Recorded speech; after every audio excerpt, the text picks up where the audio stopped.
The fog arrived on a night without wind.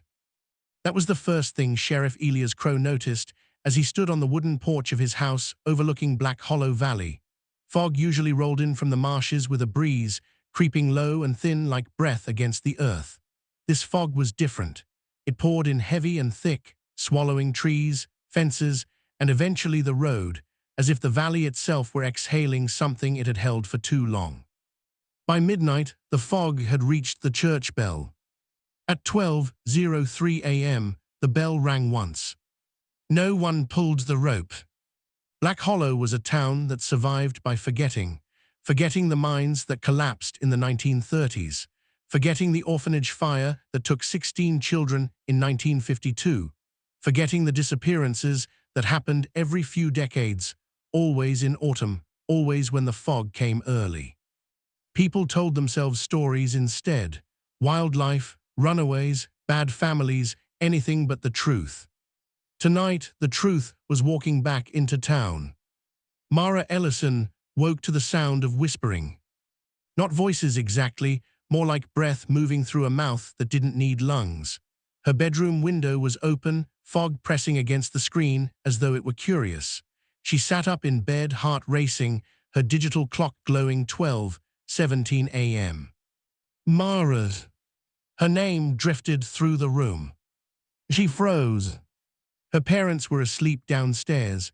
The house was old, full of noises, pipes, floorboards, but this was none of that. This voice was close, right behind her. Mara, come outside. She turned slowly. No one was there. But the fog was inside her room now, slipping through the cracks around the window frame, curling around her desk, her bookshelf, her mirror. And in the mirror she saw them. Children. Their faces pale, eyes too dark, standing behind her bed. She screamed. The sound never made it past her lips. By morning, Mara Ellison's bed was empty. The window was wide open. Bare footprints, small, barefoot and wet, led from her room into the fog and vanished halfway across the yard. By noon, the town buzzed with fear, disguised as concern.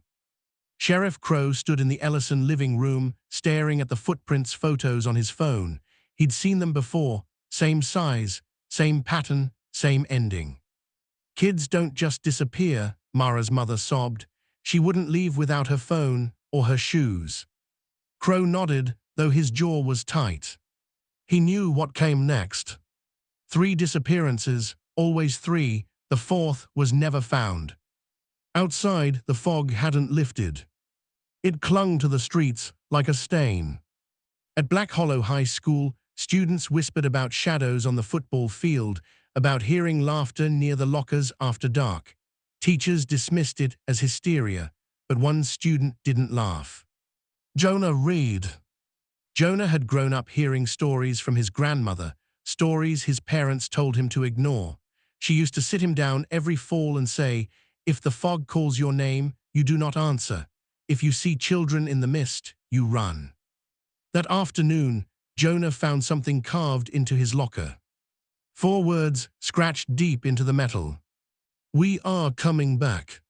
That night, Sheriff Crow drove up Old Ridge Road.